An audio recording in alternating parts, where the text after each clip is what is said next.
Баршаларыңызға сәлем достар, қош келдіңіздер менің каналыма. Бүгін біз мясной пирог жасаймыз. Видео қызықты болса, менімен бірге болыңыздар. Ең алдымен бізге қажет болады ұн. Кез келген ұнды алуға болады. Мен бүгін қолданамын цельнозерновая және де бірінші сұрыптағы ұн. Одан соң бізге қажет болады сары май. Сары май менде 72,5%. Одан соң менде айран менде 2,5. Одан соң бір жұмыртқа қосамыз, ас содасы және де тұз. Бізге 500 грамм ұн қажет болады. Кез келген ұнды қолдануға болады. Мен бүгін қолданамын цельнозерновая. Бізге қазір 500 грамм,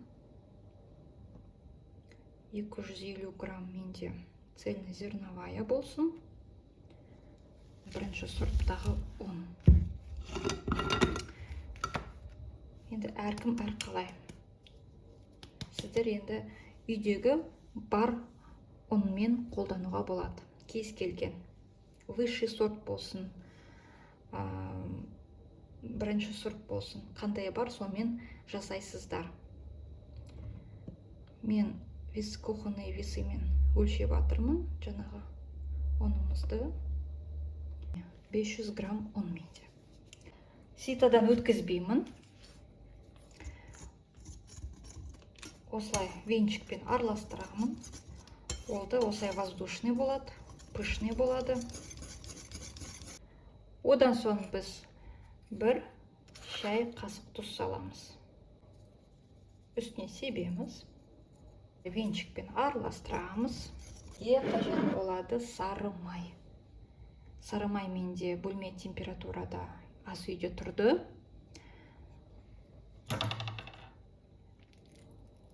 Оны мен кубиктап турап қойдым, өзіме ыңғайлы болу үшін. Сары майды онымен бірге қосып араластырамыз. Міне, осылай болып шығады.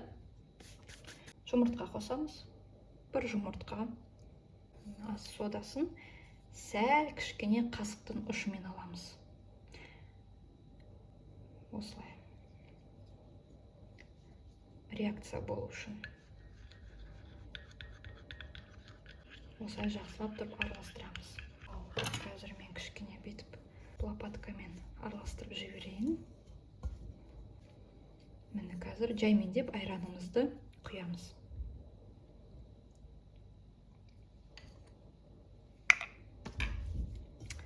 Консистенциясына қарап отырыңыздар. Осылай шығады. Достар, мінекей мен айранды жаймендеп құйдым. Төменгі сілтемеге мен описанияда қалдырып қоямын. 150-200 мл айран деп қоям. Өткені мен ровно 200 мл айран алдым. Высший сортпен жасаған кезде менде бүкіл айран 200 мл алды. Осы жолы мен цельнозерновая қосқаннан кейін ба, білмеймін, маған айран кішкене міне түбінде менде қалды. Осындай қамыршады.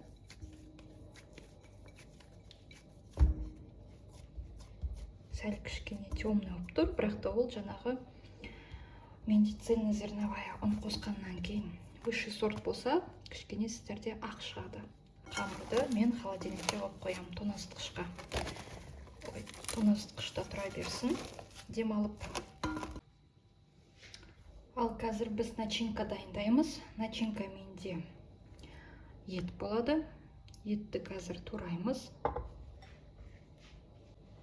Кез келген етті алуға болады. Бүгін мен туралған ет болады. Менде жылқының еті. Осыны қазір 4 бүрішті кішкентай кубиктерге тураймыз.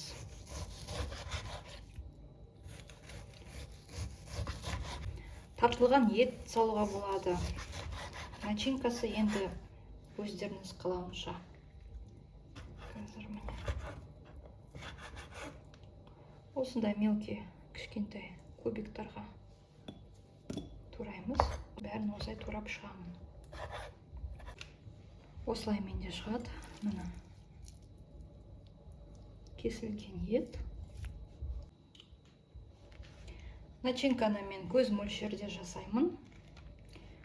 Дайындап қойдық. Ет кесілген. 1-2 картоп. Төменгі описанияда қалдырып өтемін. Енді өздеріңіз қалауынша қарайсыздар. Бүкілі бәрі көз мөлшерде. Ал енді біз картопты кесеміз. Картоп ұсақ кубик қып тураймыз. Көрсетіп сіздерге көрсетіп кетейін. Осылай. Достар, мен 1 картоп турадым. Маған біреуі жетеді. Осылай. Одан соң менде жаңағы кухонный, жаңағы ас үйдегі гаджет, измельчитель дейді. Кей кезде мен оны кухонный блендер деймін. Енді комментарийға жазып, маған дұрыс атауын айтып жазып берсеңіздер. Оны мен қазір көрсетемін. Пиязды турағым кеп тұрған жоқ. Осылай измельчитель маған бұл кесіп береді. Жаңағы бұл кухонный гаджет. Өте ыңғайлы. Көмекшім. Особенно пияз тураған кезде. Мінеке осылай алам қолға. Міне. 1 минуттың ішінде, даже секундтың ішінде кесіп береді. Тұз енді көз мөлшерге қарай начинкаға салсаңыздар болады. Жақсылап тұрып осылай араластырамыз. 1 шай қасық тұз. Көз мөлшерде саламын. Кішкене аздау сияқты, кішкене сәл. Жетеді. Одан соң қара бұрыш. Жарты шай қасық бұрыш салам. Жақсылап тұрып араластырамыз. Болды, осымен міне 10-15 минуттың ішінде бітіріп тастадық.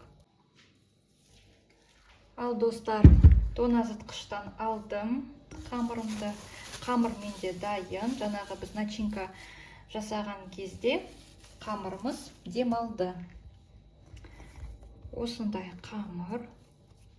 Менде темный болып тұр, себебі бүгін мен цельнозерновой ұнды қостым. Высший сорт болса, кішкене түрі басқаша болушы еді, ақ болушы еді. Ал ендеше 2-ге бөлеміз. Духовкамызды қосып қойыңыздар. Жай мен отқа 190 градуста пісіреміз. Шамамен 40 минут. Сіздер енді өздеріңіз духовкаға қараңыздар. Міне, іші осылай болып шығады. Бүйтіп иіп қояйын осылай. Қолыма жабыспайды. Қамыр эластичный. Енді қазір осы 2 қамырды алып оқтаумен жаямыз. Духовкамызды қыздырып қойыңыздар. Менде де қосып қояйын. 190 градусқа шамамен 40 минут пісіреміз духовкада. Осындай жұқа, қатты жұқа қылдырмаңыздар. Міне осындай. Идеально болып тұр қамыры. Противенді дайындап қойдым.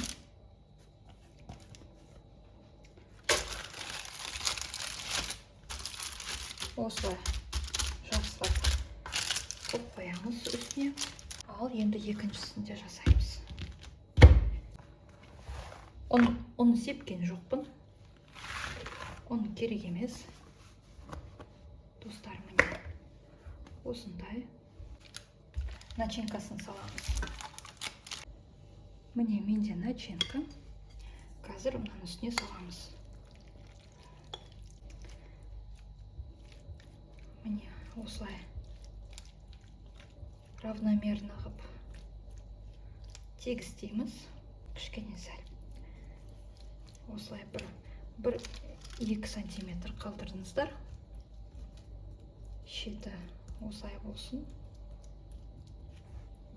Болды. Одан соң жаңағы қамырымызды саламыз, үстіге саламыз.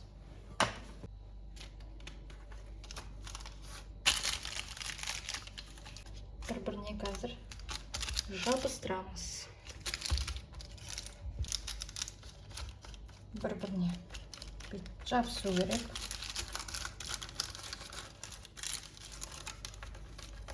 Ашылып қалмасын. Сонда іші жақсы піседі. Бүйтіп жабыстырып жатырмын. Осылай істейміз. Видеодағыдай қараңыздар. Осылай майыстырамыз. Сонда біздің пирогымыз әдемі болып шығады.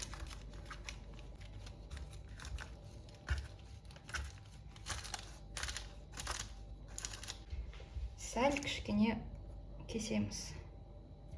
Ішіне ауа барсын. Бізге керек болады жұмыртқа, үлкен қасық сүт құямыз. Жұмыртқаның үстіне. Міне. Сүт қостым жұмыртқаның үстіне. Осылай жақсылап тұрып араластырамыз.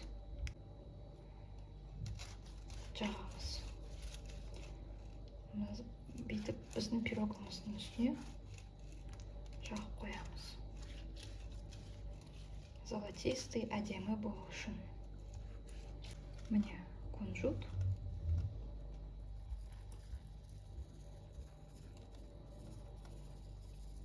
Бүйтіп үстіне себеміз. Біздің балалар кунжутты қатты жақсы көреді.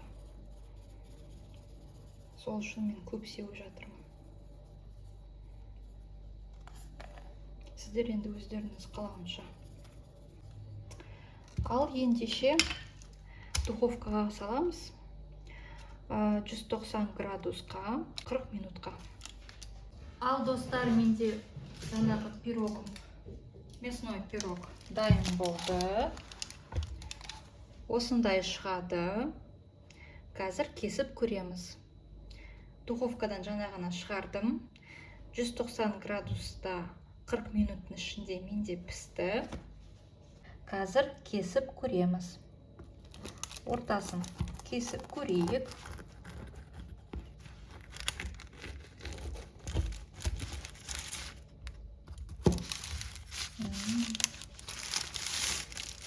Астық. Қазір жақыннан көрсетемін.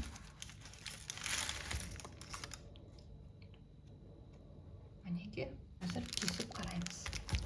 Дәмін көреміз. Мінеке.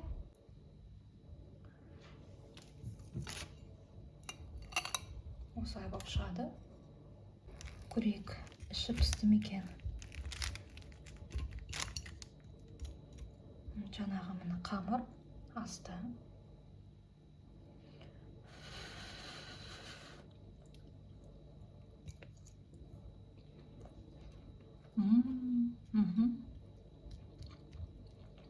Іші пісті. Міне қамыр. Қамыры пісіпті. Іші еті де піскен.